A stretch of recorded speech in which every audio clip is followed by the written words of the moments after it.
min ladunka waliya. Ayat yang ke-6.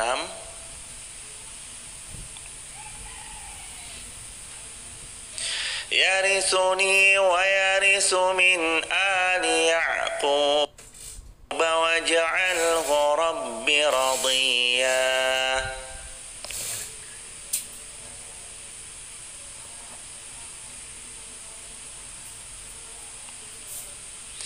Ya Zakaria inna nubashshiruka bighulamin ismuhu Yahya.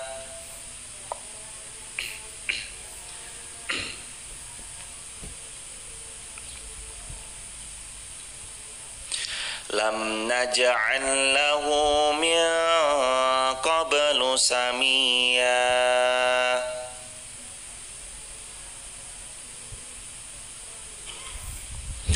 Qala rabbi anna yakunu li ghulam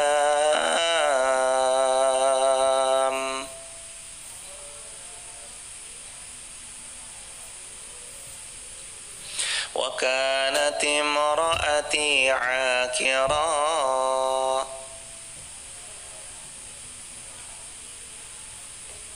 wa qad balawtu minal kibari 'itiya.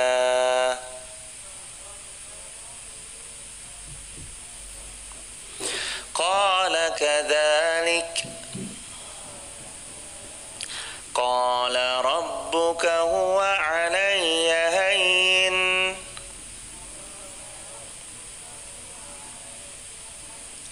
wa qad khalaqtuka min qablu wa lam taku syai'a. Ayat yang ke-10.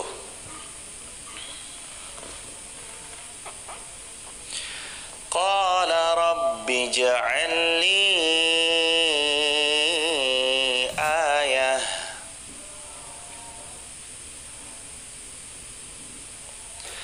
qala ayatuka alla tukalliman nasa thalatha layalin sawiyya. Terakhir yang 11.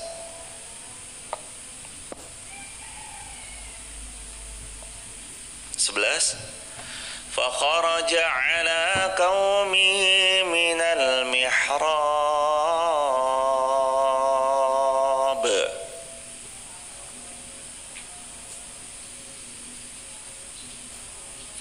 فأوحى إليهم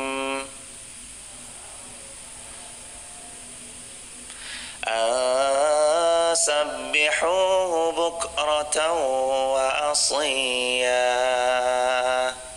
A'udzubillahi minasyaitonir rajim. Bismillahirrahmanirrahim. Shadaqallahul azim. Alhamdulillahirabbil alamin. Alhamdulillah, segala puji kepunyaan Allah. Salatu wassalamu ala Rasulillah. Salawat juga bertangkaikan salam untuk baginda Rasulullah Muhammad sallallahu alaihi wasallam. Allahumma shalli wa sallim wa barik alaihi. Hadirin sekalian yang dimuliakan Allah Subhanahu wa taala, kalau Allah memberi taufik, Allah memberi pertolongan kepada kita dengan segala keterbatasan yang kita sama miliki, dengan segala banyak kekurangan yang kami punyai, semoga Allah beri taufik pada kita untuk terus bisa belajar Quran. Surah Al-Kahfi ayat yang pertama, Kaf ha ya ain sad. Zikru rahmati rabbika 'abdahu Zakaria.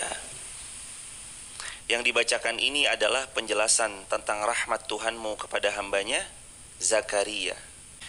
Nomor yang ketiga, yaitu ketika dia Zakaria berdoa kepada Tuhannya dengan suara yang lemah lembut. Hadirin sekalian yang dimuliakan Allah, ini kisah tentang Zakaria dan doa beliau agar Allah karuniai pada Nabi Zakaria seorang anak. Yang dibacakan ini adalah tentang penjelasan rahmat dari Allah untuk salah seorang hambanya Zakaria, yaitu penjelasan tentang betapa besar rahmat Allah untuk seorang hamba, betapa besar rahmat Allah untuk kita semua. Termasuk dalam ayat ini tuh Nabi Zakaria yang Allah berikan banyak kebaikan, banyak kebahagiaan. Salah satunya adalah nanti Nabi Zakaria memohon anak dan Allah perkenankan setelah sekian puluh tahun menunggu lama.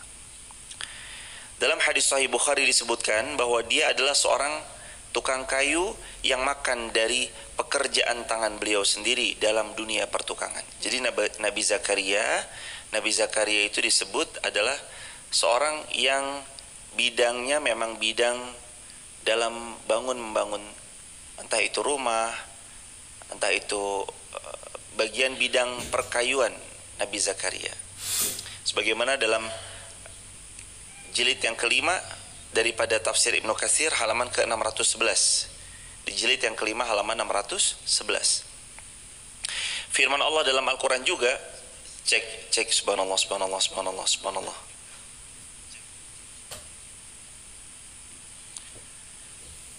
إذ نادى ربه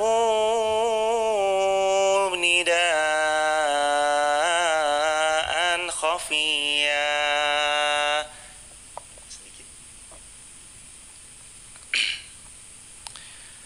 Yaitu ketika berdoalah Nabi Zakaria kepada Allah nidaan khafiyya, dengan suara yang lemah lembut.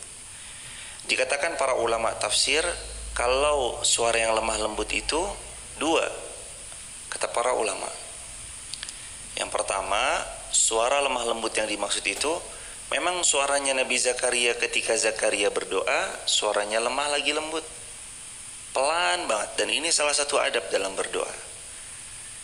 Ketika seorang hamba berdoa, dia berdoa dengan suara yang pelan. Ya Allah, sungguh Engkau Maha tahu apa yang sedang hambamu rasakan. Maka ya Allah, berikan penenang untuk hati kami, berikan kesejukan dalam kehidupan kami, berikan kemuliaan dalam hidup yang sedang kami jalani. Seseorang itu boleh berdoa begitu sama Allah, nidaan khafiyya. Terus ada ulama lain yang mengatakan nomor dua, maksud dari suara yang pelan lemah lembut itu maksudnya dia berdoa dalam sepertiga malam terakhir, di saat manusia sedang tertidur lelap, sehingga suara manusia tidak lagi terdengar karena manusia sudah pada umumnya tertidur lelap. Kapan sepertiga malam? Sepertiga malam itu maghrib hingga subuh kita bagi tiga. Sepertiga malam pertama yaitu di jam 7, 8, 9, 10. Sepertiga malam kedua di jam 11, 12, 1. Sepertiga malam yang ketiga dari jam 1 sampai jam 4 subuh. Kalau isyaknya jam 19. Itu sepertiga malam. Idnada rabbahu nidaan khafiyya. Ketika Nabi Zakaria berdoa kepada Rabbahu, Tuhannya Allah, maksudnya nidaan khafiyya, dengan doa yang sangat lirih, doa yang khafiyya, lembut sekali.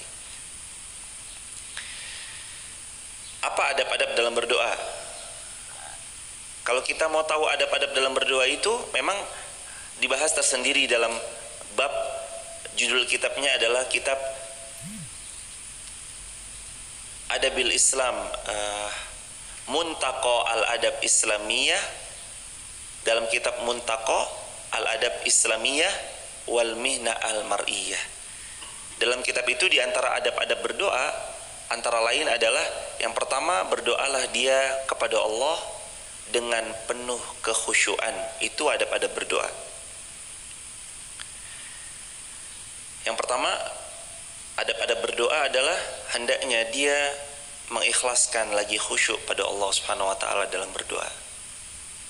Adab yang kedua, hendaknya ia memuji Allah dengan pujian alhamdulillah. Itu paling minimal. Alhamdulillah, alhamdulillahi rabbil alamin, alhamdulillahil barrir rahim alwasi'il alim. Dia puji Allah. Adab yang ketiga, dia bersolawat kepada baginda Rasulullah Muhammad sallallahu alaihi wasallam. Yang paling minimal, Allahumma salli ala Muhammad wa ala ali Muhammad. Allahumma salli ala Muhammad wa ala ali Muhammad. Adab yang ketiga, menghadap kiblat. Baiknya kalau memang kita berdoa, hadapkan diri kita ke kiblat. Itu diantara adab-adab dalam berdoa. Yang keempat, hendaknya kelima, yang pertama apa hadirin? Berdoa kepada Allah dengan ikhlas dan khusyuk. Yang kedua, memuji Allah. Yang ketiga, bersolawat. Yang keempat, menghadap kiblat. Yang kelima, mengangkat tangan kepada Allah. Sebagaimana kata Nabi SAW, sungguh Allah itu malu kalau melihat seorang hamba mengangkat tangannya, lalu Allah Subhanahu Wa Taala tidak mengabulkan doa apa yang dia pinta. Allah malu. Kecuali pada hamba yang mengangkat tangannya ketika berdoa sebelum tangannya turun, Allah sudah jadwalkan kapan pengabulan atas doa yang dia pinta. Makanya dianjurkan jemaah kalau berdoa tuh angkat tangan begini. Maka dianjurkan oleh baginda Nabi SAW, kalau kita berdoa, angkat tangannya, rapatkan jari jemari kita, dan tempelkan antara tangan yang kanan dengan tangan yang kiri. Gini. Kalau misalkan kita bisa lakukan itu, lakukan. Tapi kalau Allah qadarullah, mungkin kita belum bisa, atau kita kayaknya, mau minta tuh, kayak tak pantas karena banyaknya dosa yang kita lakukan. Kalau kita nggak angkat tangan, apakah boleh berdoa? Tetap boleh. Atau angkat tangannya misalkan begini, maksudnya nggak dirapatkan, apakah diperbolehkan? Ya boleh juga. Cuman sebagaimana yang Nabi SAW kemukakan, dirapatkan tangannya. Berdoa sama Allah. Sungguh Allah malu kalau Allah Subhanahu Wa Taala mendapati ada seorang hamba mengangkat tangannya, lalu dia meminta sesuatu kepada Allah, lalu tangan hamba itu turun dalam keadaan hampa. Allah malu. Jadi setiap kita yang berdoa, apalagi kita yang sampai mengangkat tangannya, Allah jadwalkan pengabulannya. Kapan jadwalnya? Terserah maunya. Sebentar hadirin.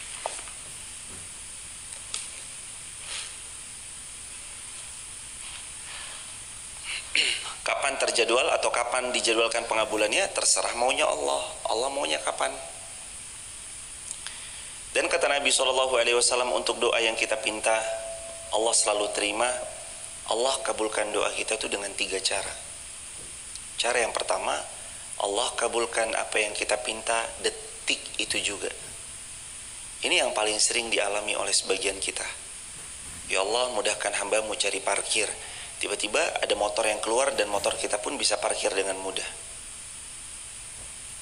Yang kedua, Allah kabulkan doa kita dengan dijaganya kita dari musibah yang senilai bahkan lebih tinggi dari doa yang kita pinta.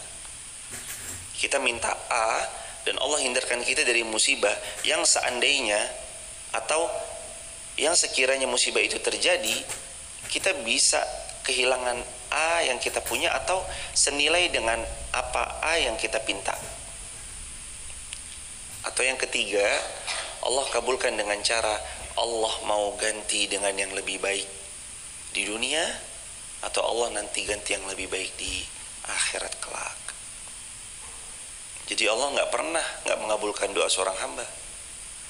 Untuk seorang hamba yang berdoa, Allah pasti kabulkan semuanya. Makanya jangan ragu dalam berdoa. Jangan pernah ragu dalam berdoa.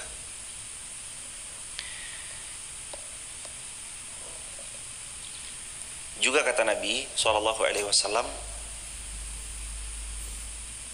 kalau kita mau doa kita mudah dikabulkan, kita harus amalkan apa yang Nabi ajarkan. Kata Nabi, ud'ullaha wa antum muqinuna bil ijabah, fa innallaha la yaqbalu du'a min qalbin ghafilin lahin.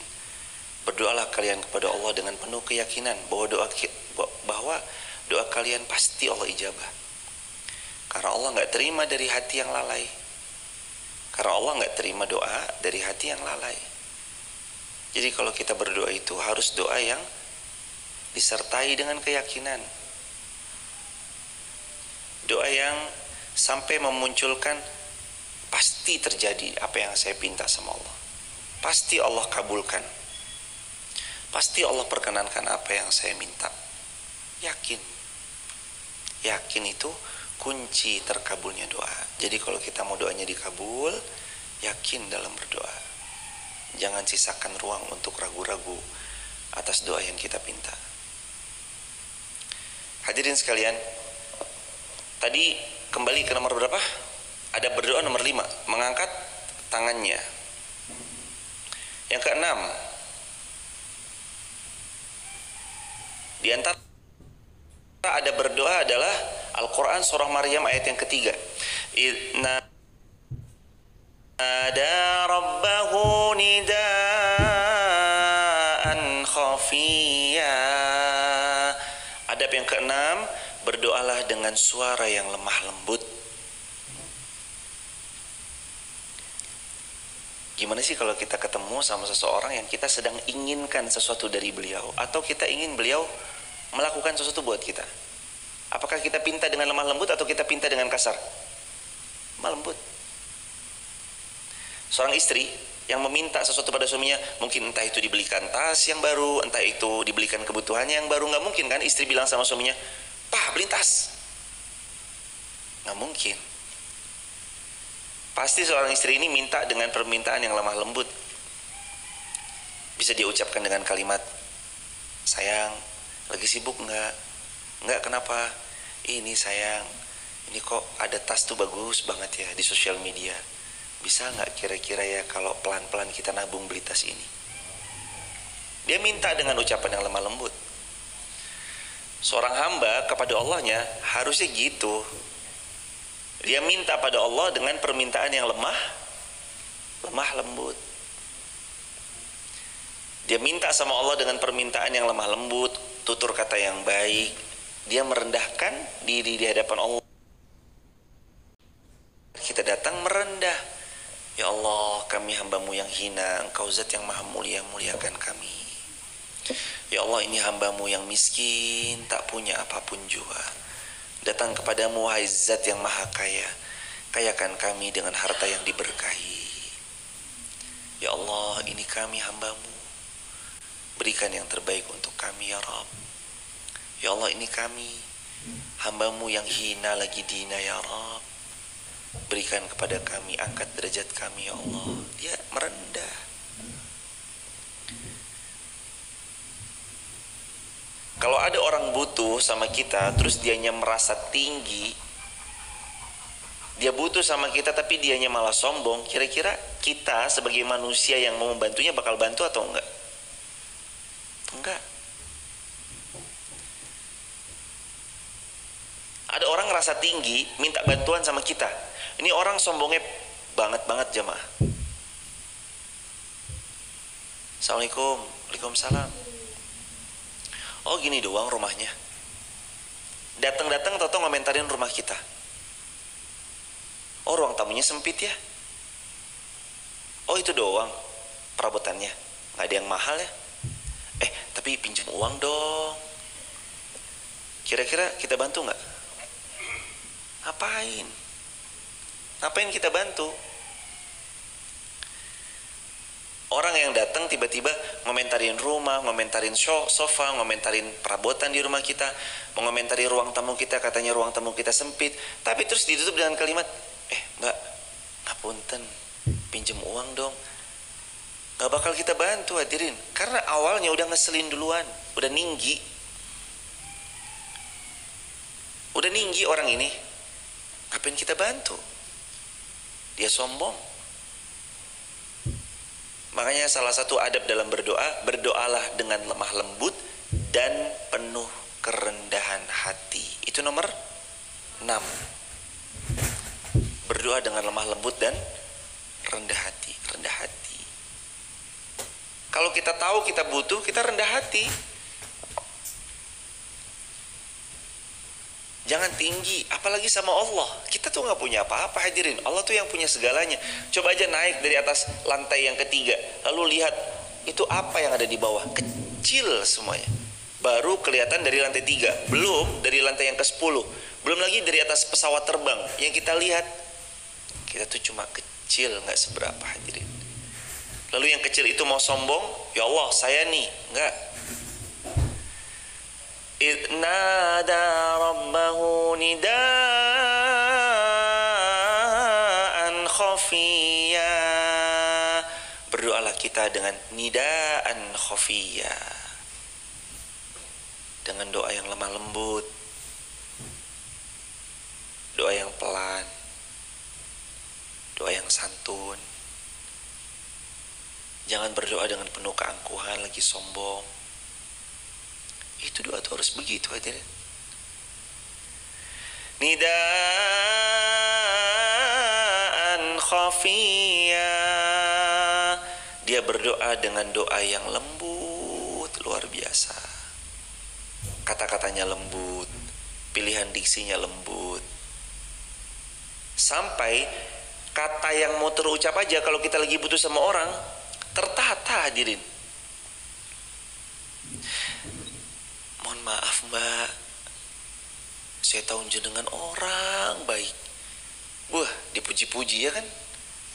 Saya tahu jenengan tuh pol api aneh. Saya tahu mbak jenengan itu sangat dermawan. Boleh ditolong mbak, anak saya belum bayar sekolah. Ya kan, muji-puji, bagus-bagusin. Walaupun ujung-ujungnya nanti minta bantuan. Tapi itulah diksi dipilih. Nggak mungkin, mbak, jenengan tuh pelit, jenengan tuh medit, jenengan tuh koret, pinjam duit. Nggak mungkin, kata-katanya pasti ditata hadirin. Nidaan khafiyya. Nidaan khafiyya. Kalau kita berdoa, doanya ditata. Kalau kita berdoa, doanya itu diatur. Gak serampangan asal mengucap. Itu nidaan khafiyya. Adab yang ke-7.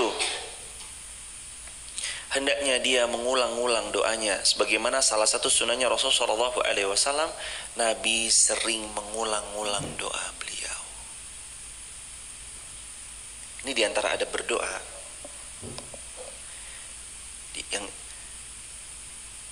Yang jadi salah satu adab diantara doa yang jadi salah satu faktor doa kita itu mudah dikabulkan Allah itu adalah mengulang-ulang doa. Mengulang doa seperti halnya mengulang doa itu kayak kita naik sepeda menuju satu tujuan. Satu kayuhan, dua kayuhan, dan itu terus diulang-ulang. Kanan mengayuh, beberapa saat kemudian kiri mengayuh. Lalu kanan lagi, lalu kiri lagi, kanan lagi, kiri lagi. Dan dia terus, dia kayu itu sepeda tanpa sadar. Cepat atau lambat dia pada akhirnya sampai dia di tujuan. Doa itu kayak gitu. Harus sering diulang-ulang. Cepat atau lambat kita akan sampai sama apa yang kita tuju. Mengulang doa seperti mengayuh sepeda. Cepat atau lambat kita pasti akan sampai di tujuan. Maka teruslah ulang-ulang doa dan jangan bosan. Karena Allah gak nerima doa min qalbin ghafilin lahin. Allah gak terima doa dari orang yang cepat bosan, orang yang hatinya lalai, orang yang baru meminta hari ini, minta dikabulkan juga hari ini, begitu gak dikabulin dia mutung. Allah gak terima doa dari mereka. Siapa yang Allah terima doanya? Orang yang gigih dalam berdoa, terus mengulang doanya, terus berbaik sangka pada Allahnya, dan tidak pernah bosan dengan apa yang dia pinta. Karena dia tahu berdoanya saja sudah pahala di sisi Allah Azza wa Jalla. Teruslah mengulang doa dan jangan pernah bosan untuk berdoa. Nomor yang ke-8. Berapa? Iya, ke-8. Berdoa di waktu-waktu mustajab. Kalau kita mau doa kita cepat dikabulkan, berdoalah di waktu-waktu mustajab. Antara azan dan iqamah, sebagaimana kata Nabi SAW, di antara doa yang tidak ditolak antara lain adalah doa di antara azan dan iqamah. Doa ketika azan berkumandang, sebagaimana kata Nabi SAW, Thintani maturaddani ad-du'a inda nida wa tahtal matar. Dua doa yang tidak mungkin Allah tolak. Yang pertama, doa ketika azan berkumandang. Jadi selain kita jawab azan, kita dianjurkan juga untuk berdoa ketika azan kumandang. Wa tahtal matar. Yang ketiga, doa ketika turun hujan. Yang keempat, doa ketika kita sedang safar. Sebagaimana kata Nabi SAW, di antara 3 doa yang tidak tertolak, da'watul musafir salah satunya. Doa orang yang lagi safar. Yang berikutnya, kapan doa itu mustajab? Ketika terzalimi. Kalau kita lagi jadi orang yang sedang terzalimi, doa kita mustajab. Itu kesempatan baik untuk kita berdoa. Yang nomor 6, di antara doa mustajab itu, doa orang tua untuk anak-anaknya. Doa orang tua untuk keturunan-keturunannya, termasuk seorang kakek mendoakan cucunya, nenek mendoakan cucunya, Mbah Buyut mendoakan buyutnya, Mbah Canggah mendoakan canggahnya. Itu doanya sampai. Itu doanya mudah terijabah. Terus yang ketujuh, ketika di tempat-tempat mustajab, seperti di Padang Arafah ketika tanggal 9 Zulhijjah. Yang ke-8, ketika kita ada di Multazam. Yang ke-9, di Sofa ketika kita sedang umrah. Yang ke-10, di Marwah ketika kita sedang berumrah. Yang ke-11, ketika kita minum air Zam-Zam, sebagaimana disampaikan oleh sebagian para ulama, ma'u Zam-Zam lima syuribalah. Air Zam-Zam itu sesuai niat peminumnya. Artinya, kalau kita minum Zam-Zam, doa kita mustajab. Maka berdoalah sebelum Zam-Zam itu diminum, atau sesudah Zam-Zam itu diminum, berdoa sama Allah Azza wa Jalla. Terus, ketika sedang di majelis ilmu, sebagaimana majelis ilmu ini tempat malaikat menurunkan sayap-sayapnya ridwan bi talabil ilm, karena saking ridhonya kepada para penuntut ilmu, maka di majelis ilmu juga sempatkan berdoa, sisipkan doa di majelis ilmu. Terus di mana lagi? Di semua tempat di mana kita sedang berjihad di jalan Allah. Sesungguhnya Allah pasti akan menolong mereka yang berjihad di jalan Allah. Berdoa sama Allah, Allah pasti perkenankan. Itu kan.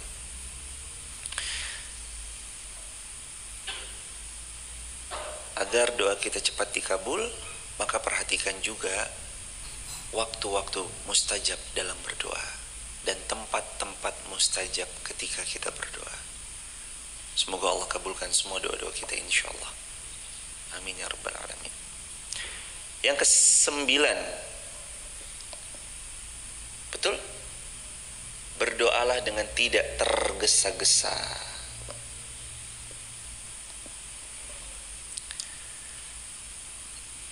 Berdoalah jemaah, dan jangan pernah tergesa-gesa memburu-buru Allah agar doa kita segera terwujud. Jangan.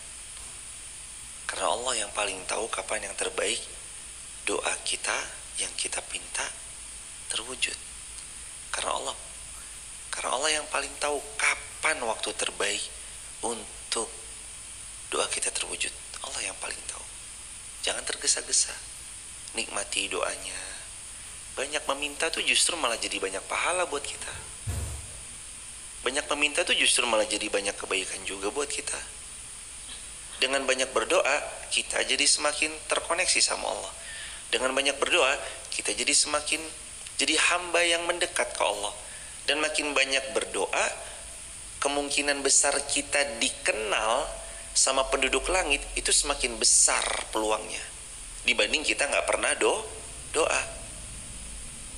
Ibu sering titip salam ya ke Mbak Fulana. Besoknya titip salam lagi ya ke Mbak Fulana. Seminggu berturut-turut atau sepekan, 7 hari berturut-turut, ibu titip salam sama Mbak Fulana. Kira-kira Mbak Fulana akhirnya penasaran nggak? Ibu siapa sih? Penasaran nggak? Penasaran. Oh, ibu ini tinggal di sini. Semakin sering kita berdoa, semakin besar peluang kita dikenal penduduk langit. Semakin besar peluang kita dikenal penduduk langit, semakin mudah doa kita untuk diijabah. Perkenalkan diri kita dengan perbanyak doa. Dan jangan pernah tergesa-gesa dalam berdoa. Jangan terburu-buru dalam doa. Nikmatin doanya. Sampai suatu hari nanti kita tuh akan sampai pada doa yang kita pinta. Jangan ragu, doa kita tuh pasti Allah ijabah. Sebagaimana Allah berjanji, ud'uni astajib lakum. Wahai kalian semua, banyak-banyak kalian berdoa kepadaku, astajib lakum. Aku pasti akan jawab semua doa-doa kalian. Dan kekayaannya Allah itu gak akan pernah berkurang. Walaupun semua manusia dari zaman Nabi Adam sampai hari kiamat meminta kepada Allah dan semua permintaannya Allah kabulkan. Kalaulah semua sejak zaman Nabi Adam, kalau semua manusia sejak zaman Adam sampai hari kiamat berdoa meminta kepada Allah dan semuanya Allah kabulkan tanpa terkecuali, tidak akan pernah mengurangi kekayaan Allah Azza wa Jalla. Kenapa kita ragu meminta? Atau kenapa kita berdoa lalu tergesa-gesa? Jangan tergesa-gesa. Enjoy. Nikmati fase berdoa. Cepat atau lambat kita akan melihat buah dari doa yang selama ini kita doakan. Yang keberapa hadirin? 10. Nah, minta kepada Allah agar bahagia dunia dan akhirat. Itu adab berdoa. Jadi doa sapu jagat itu dianjurkan untuk banyak dipinta. Rabbana. Doanya apa? Doanya Rabbana atina fid dunya hasanah wa fil akhirati hasanah wa qina adzabannar. Minta tuh bahagia bukan cuma di dunia, bahagia sampai kehidupan setelah dunia. Karena kalau kita bahagia di dunia tapi di akhirat kita nelangsa, tentu kita nggak mau. Jamaah punya keinginan, betul? Sebut keinginan apapun tentang dunia. Punya rumah, punya mobil, punya motor, punya jam tangan yang prima, punya tas, punya koleksi pekarangan yang banyak, sertifikat tanah yang bertumpuk-tumpuk, punya aset yang ada di seluruh kota di Indonesia, bahkan di luar negeri juga. Kalau semua permintaan dunia Allah kabulkan, tapi satu, Allah bilang, tapi kamu nanti gak masuk surga ya. Kira-kira bakal seneng gak semua permintaan kita dikabulkan di dunia, tapi gak masuk surga? Seneng gak kira-kira? Sedih. Kita gak mau. Tapi kalau Allah bisikkan ke telinga kita, lalu kita dibilangin, mungkin semua keinginanmu di dunia aku tunda. Ketika Allah berfirman sama kita dengan perlahan, semua keinginanmu tentang dunia aku tunda ya, tapi aku jamin untukmu surga. Kira-kira seneng gak hadirin? Seneng jemaah. Dia akan menikmati. Walaupun di dunia ini dia orang yang paling menderita, paling nelangsa, paling miskin di dunia, tapi kalau Allah berfirman, aku jamin untukmu kenikmatan di surgaku ya. Gak ada manusia yang gak mau hadirin. Hal ini menunjukkan apa?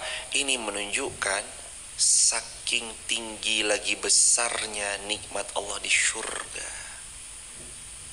Karenanya kemarin kita sama-sama belajar, kalau mau masuk surga Firdaus, lakukan dua hal. Masih ingat gak ayat yang kemarin?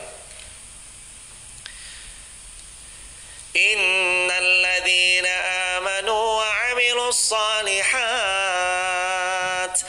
kanat lahum jannatul firdausi nuzula. Al-Kahfi ayat yang ke-107. Kalau kamu mau masuk surga Firdaus, kamu tinggal di surga Firdaus selamanya, syaratnya ada dua: beriman dan kerjakan amal salih sebanyak mungkin. Allah pasti kasih surga Firdaus buat kita. Jamaah, berdoa minta kebaikan di dunia, minta kebaikan di akhirat. Minta bahagia itu jangan nanggung. Bahagia jangan cuma di dunia, tapi mintalah supaya kita hidupnya bahagia juga di akhirat. Minta bahagia di akhirat. Khalidina fiha la yabghuna anha hiwala. Al-Kahfi ayat 108. Khalidina fiha. Mereka masuk surga lalu tinggal di sana kapan? Mereka masuk surga, lalu mereka tinggal di surga berapa lama? Selama-lamanya. Khalidina fiha, kekal abadi selamanya. La yabghuna anha hiwala. Mereka mau pindah atau enggak? Mereka enggak mau pindah. Mereka bosan atau enggak? Enggak bosan. Di surga mereka jenuh atau enggak? Enggak jenuh. Allahu Akbar. Itu surga jemaah. Jangan tergesa-gesa dalam berdoa. minta kebaikan dunia dan akhirat.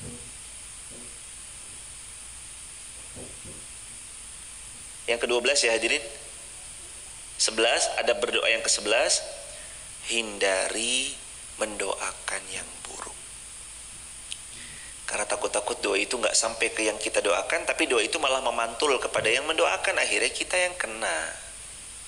Hindari doa yang buruk. Jangan sampai kita ucap yang buruk. Wal'iyadzubillahi min dzalik.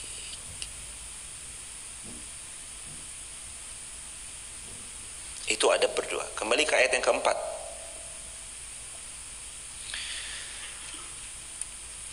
Qala rabbi inni wahanal azmu minni.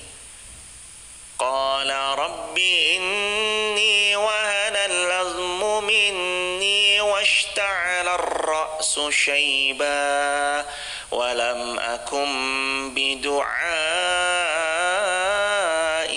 rabbi syaqiyya. Dia Nabi Zakaria berkata, ya Allah, sesungguhnya tulangku telah lemah, kepalaku telah dipenuhi uban, dan aku belum pernah kecewa dalam berdoa kepadamu ya Allah. Siapapun yang belum melihat doanya siapapun yang belum melihat buah dari doanya selama ini harus mengamalkan ayat ini. Dia harus pegang kuat ayat ini sebagai prinsip. Maryam ayat yang keempat. Prinsipnya Nabi Allah Zakaria alaihi salam. Walam akum bidu'aika rabbi syaqiyya. Ya Allah, aku belum pernah kecewa dalam berdoa kepadamu ya Allah. Dia harus pegang prinsip ini. Gak ada orang yang berdoa lalu Allah kecewakan. Gak ada.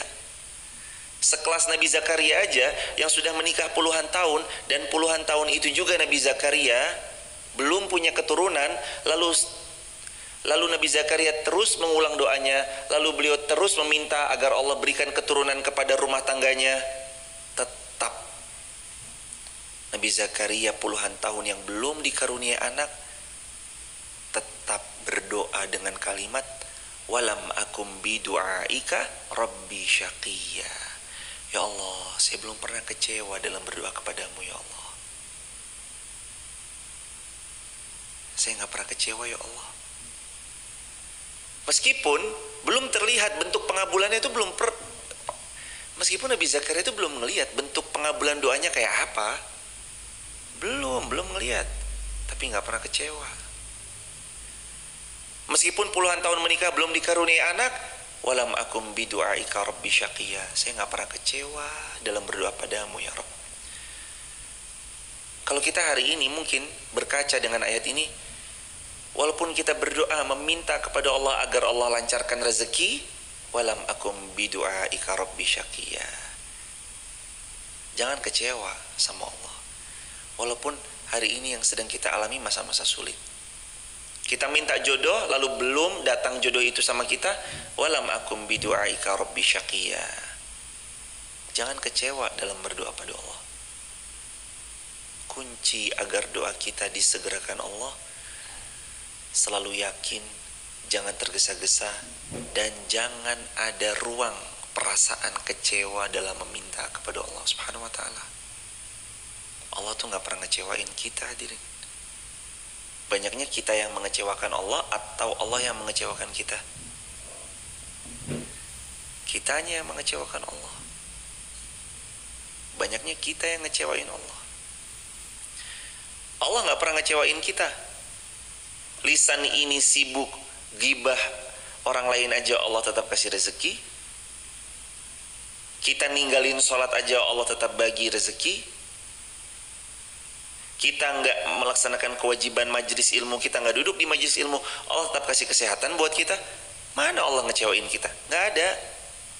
Banyaknya kita yang ngecewain Allah, banyaknya kita yang sering lalai dari mengingat Allah, banyaknya kita yang jauh dari Allah, banyaknya kita yang sering nggak bersyukur sama Allah. Udah dikasih satu, mintanya dua, dikasih dua, mintanya tiga. Kata Nabi SAW, manusia itu dikasih satu gunung emas, dia meminta gunung emas yang keberapa? minta gunung emas yang kedua. Sudah punya gunung emas yang kedua, minta gunung emas yang keberapa? Gunung emas yang ketiga. Sudah punya gunung emas yang ketiga, minta gunung emas yang keberapa? Yang keempat, dan begitu seterusnya. Au kama qala Nabi sallallahu alaihi wasallam. Jangan pernah kecewa. Walam akum bidu'aika rabbi syaqiyya. Walam akum bidu'aik. Ya Allah, aku belum pernah kecewa dalam berdoa kepadamu. Ustaz, saya minta kesembuhan, tapi malah badan saya tambah sakit. Ya udah, ngapain saya berdoa? Hadirin, Allah sudah ringankan. Kalau enggak tambah parah. Saya berdoa, Ustaz, ya Allah sembuhkan, anni masaniyad durru anta arhamur rahimin, anni masaniyad durru anta arhamur rahimin. Kenapa saya minta doa sembuh malah dikasih sakit? Itu udah yang paling mending, hadirin. Kalau nggak mungkin tambah parah sakit kita. Anni masaniyad durru anta arhamur rahimin, anni masaniyad durru anta arhamur rahimin, anni masaniyad durru anta arhamur rahimin, anni masaniyad durru anta arhamur rahimin. Allah ringankan. Dan ini ya, teman-teman yang lagi sakit bisa baca doa yang ini ya. Kalau ada yang lagi sakit, bagian badan atau sebelah mana yang sedang sakit, sambil dipegang, sambil berdoa dengan doa yang Allah ajarkan dalam Al-Quran. Doanya Nabi Ayub ketika Nabi Ayub sakit. Apa doanya? Anni massaniyad dur wa anta arhamur rahimin. Anni massaniyad dur wa anta arhamur rahimin. Artinya, ya Allah, sungguh aku sedang tertimpa penyakit, tapi engkau tetap yang paling sayang di antara semua yang penyayang. Coba perhatikan doanya. Elegan sekali, hadirin, diksi yang dipilih Nabi Ayub. Padahal Nabi Ayub sakitnya berapa tahun? 20 tahun sakit. Tapi ketika berdoa, pilihan diksinya indah, mempesona. Anni, sesungguhnya aku ini ya Allah, massaniyad dur, aku sedang tertimpa penyakit ya Allah. Wa anta arhamur rahimin, tapi engkau ya Allah tetap yang paling sayang kepada hamba di antara semua yang penyayang. Kalau lagi sakit, bacakan doa tadi sambil dipegang bagian yang sakit. Anni massaniyad dur wa anta arhamur rahimin. Hatinya sakit, pegang hatinya. Atau sendinya yang sakit, pegang sendinya. Atau mungkin kepalanya yang sakit, pegang bagian kepalanya. Anni massaniyad dur wa anta arhamur rahimin. Anni massaniyad dur wa anta arhamur rahimin. Anni massaniyad dur wa anta arhamur rahimin. Mudah-mudahan jadi pereda, jadi penggugur dosa. Kalau masih terasa sakitnya, itu jauh sudah lebih mending. Karena lisan yang terucap adalah doa, bukan sumpah serapah, bukan kata-kata yang sia-sia, dan itu jadi pahala tersendiri buat kita. Kalaulah setelah kita berdoa itu Allah panggil kita pulang, insya Allah kita pulang dalam keadaan husnul khatimah, karena kita pulang dengan terus berdoa dengan doa yang Allah ajarkan.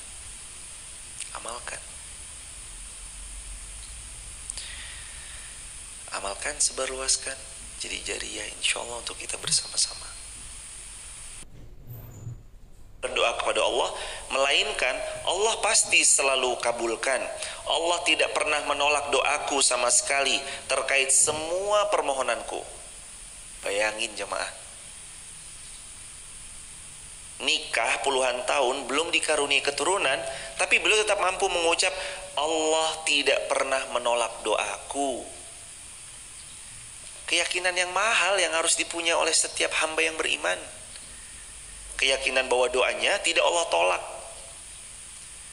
Kalaupun dia matanya belum melihat kepada pengabulan doanya, dia selalu berbaik sangka, Allah kabulkan kok sebentar lagi, Allah perkenankan kok sesaat lagi. Kalau tidak, Allah pasti ganti dengan yang lebih baik.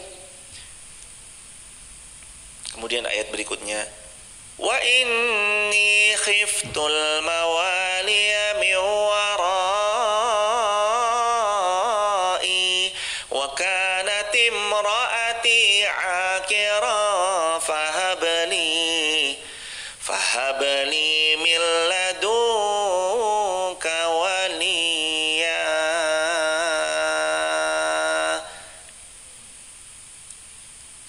Dan aku khawatir ya Allah,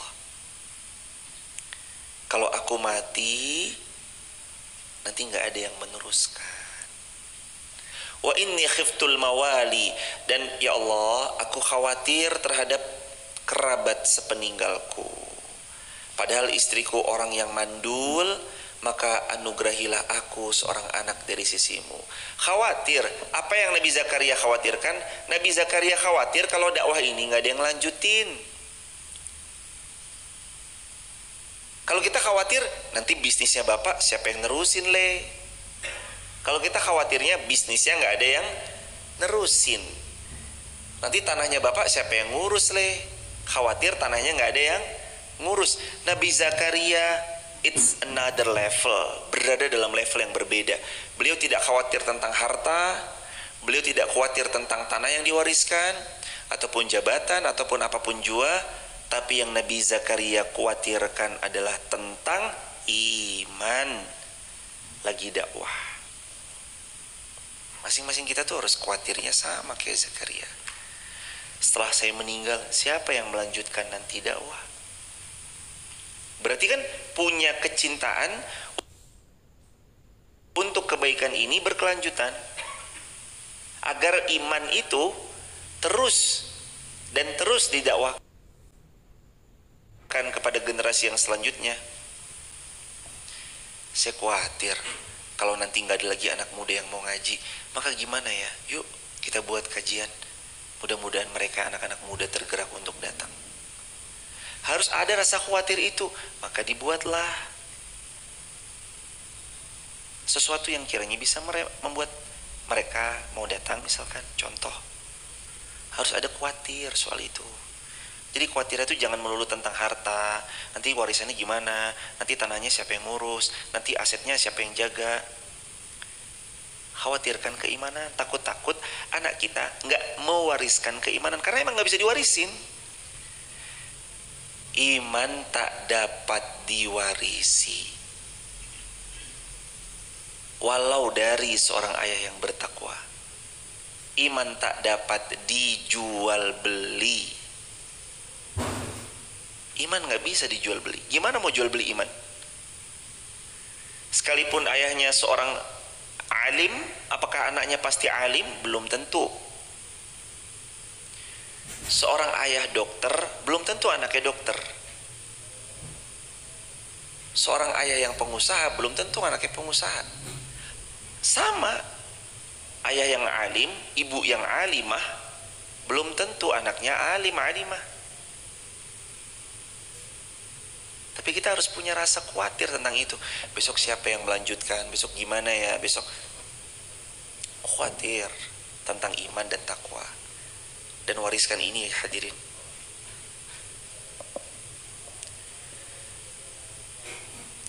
Mulailah kita mengkhawatirkan apa yang mau kita wariskan.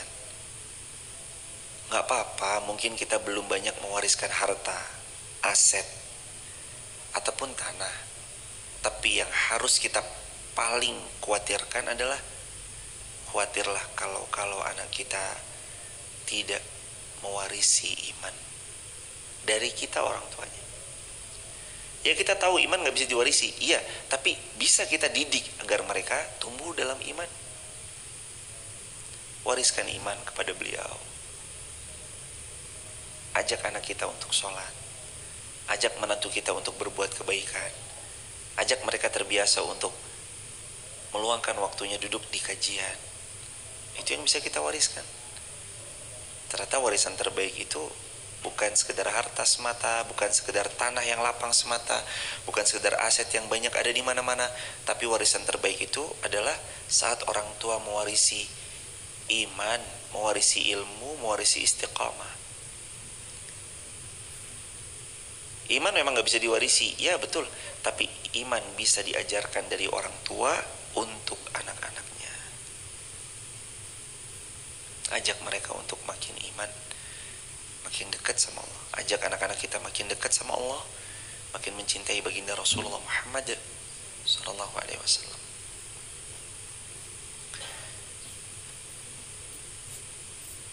Imraati aqiran, istriku mandul. Istrinya mandul.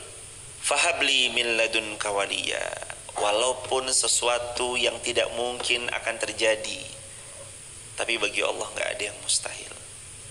Tetap beliau berdoa, ya Allah kasih kami keturunan. Hadirin tahu nggak? Minta sama Allah sekalipun itu menurut kita hal yang paling mustahil. Minta sama Allah. Minta sama Allah sekalipun hal itu menurut kita hal yang mustahil. Karena Nabi Zakaria mengajarkan kita hal itu. Wa kanat imraati aqir.